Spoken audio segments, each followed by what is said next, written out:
Bonjour et bienvenue dans cette nouvelle vidéo de la chaîne Apprendre la pyrogravure. Aujourd'hui, je vais vous proposer un nouveau type de vidéo. Ça va être des vidéos toutes simples, rapides à faire sans montage, où je vais vous partager quelques tips et astuces autour de la pyrogravure.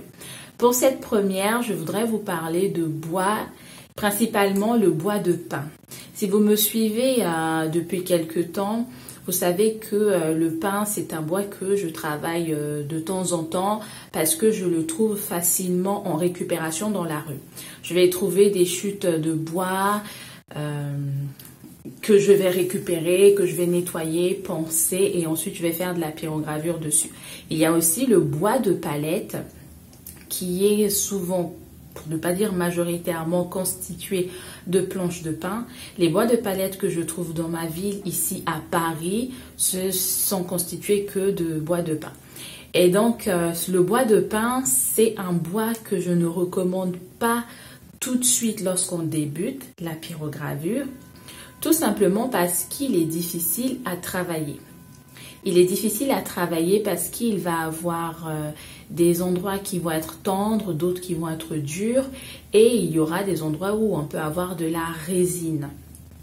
Ce qui fait que ça va être un peu compliqué à faire des pyrogravures qui vont être nettes et belles dessus.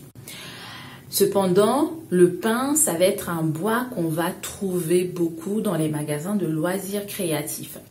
On va les trouver dans des objets comme des boîtes à crayons. Donc, le bois de pin, on va le retrouver dans les magasins de loisirs créatifs, ce qui fait qu'il va être disponible, facilement accessible au fait quand on va débuter.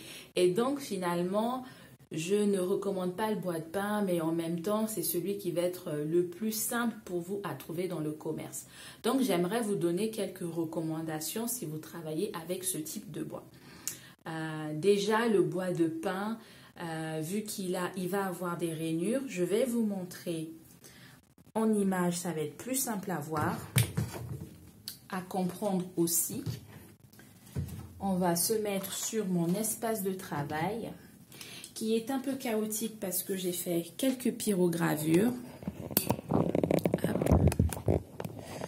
On change l'angle de la caméra, voilà. Donc, on a ici, ça ce sont des rondelles de bois, de pin que j'ai acheté dans un magasin de loisirs créatifs ici en France, dans la ville, je l'avais acheté en région, je crois en Bretagne, et dans le magasin Centracor. Centracor est un magasin de loisirs créatifs où on va avoir beaucoup d'objets en bois. Et donc, ça va être du pin.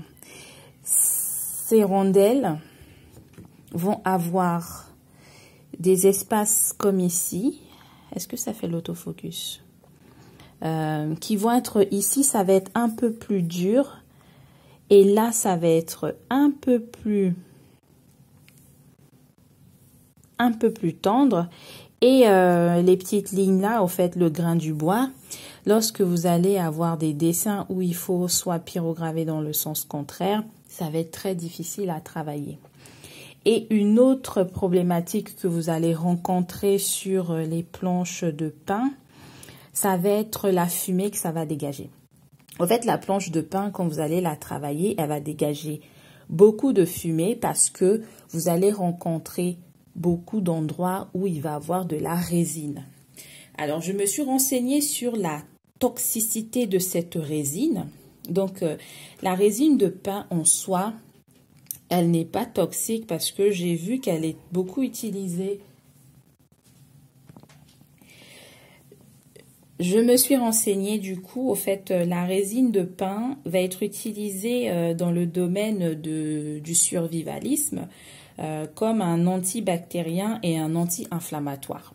Donc, au fait, en soi, la résine de pin n'est pas dangereuse et toxique pour l'homme. Elle est dangereuse à un autre niveau.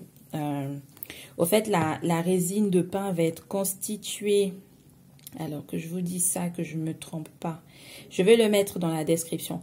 Elle va être constituée d'essence de 40% d'essence de térébenthine et 60% de colophane. Et donc, du coup, au fait, lorsque la résine va sécher, il va y avoir de moins en moins de colophane. Et au fait, c'est le colophane, lorsque il va être... au fait, c'est lui qui va être toxique en soi. Donc, lorsque vous allez brûler la résine de pain qui va être la moins sèche possible, et donc il y aura plus de colophane. Je vous mettrai l'article que j'ai trouvé par rapport à cette notion de toxicité du pain.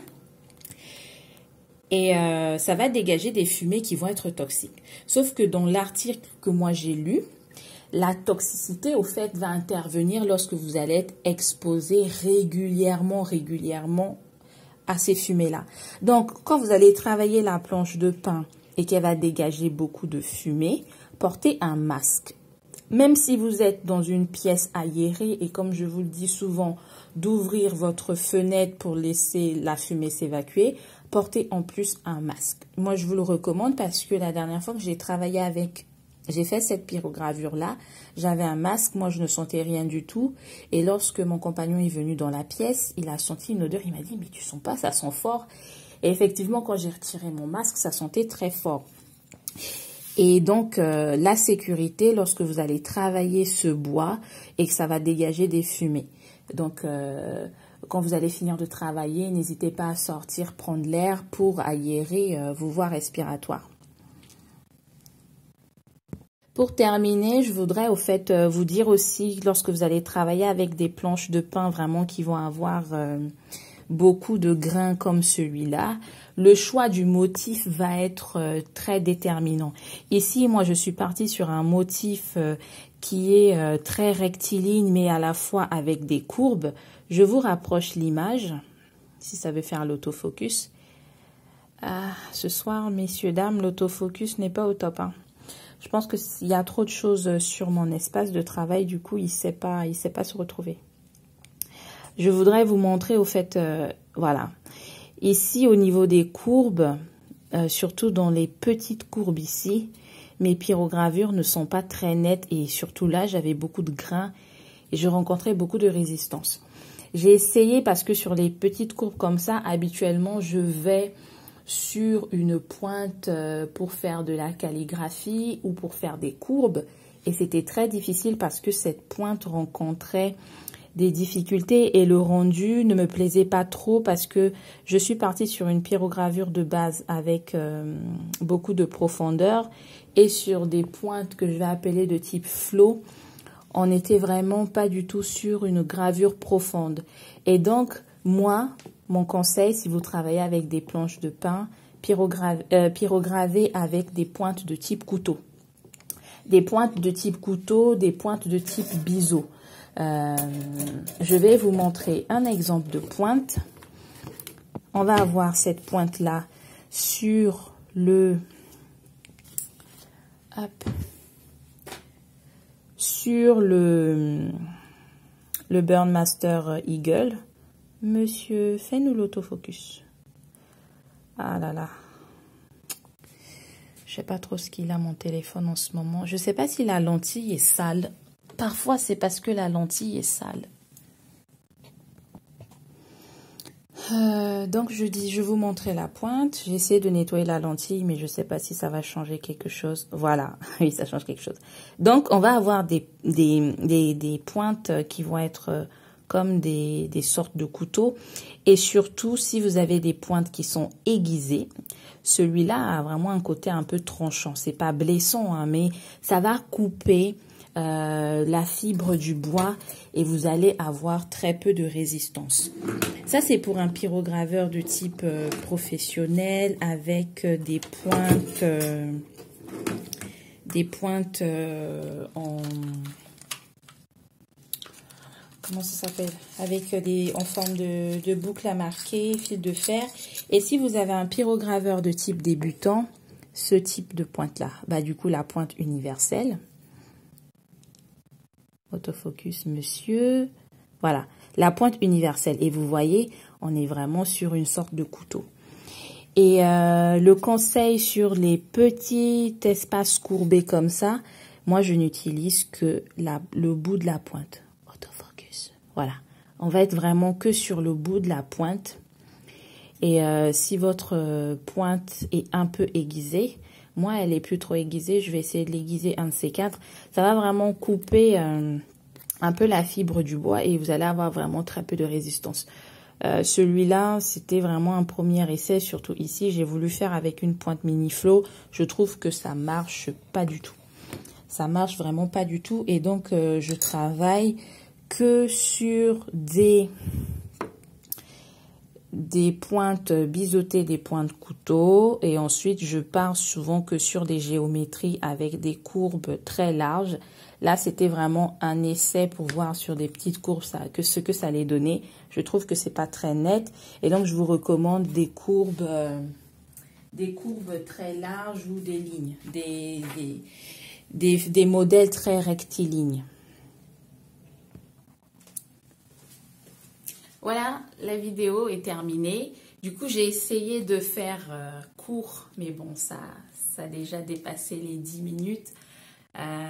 Mais c'est vrai que je me suis un peu répétée sur certaines choses, mais c'est vraiment pour que vous puissiez comprendre les petites particularités de ce bois-là.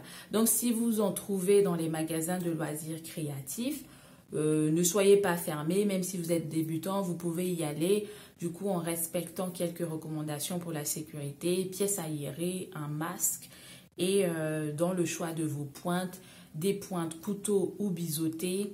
Et sur les modèles que vous voulez faire, allez plutôt sur des modèles avec des courbes assez grandes et des formes rectilignes. Moi, je trouve que ça marche vraiment bien.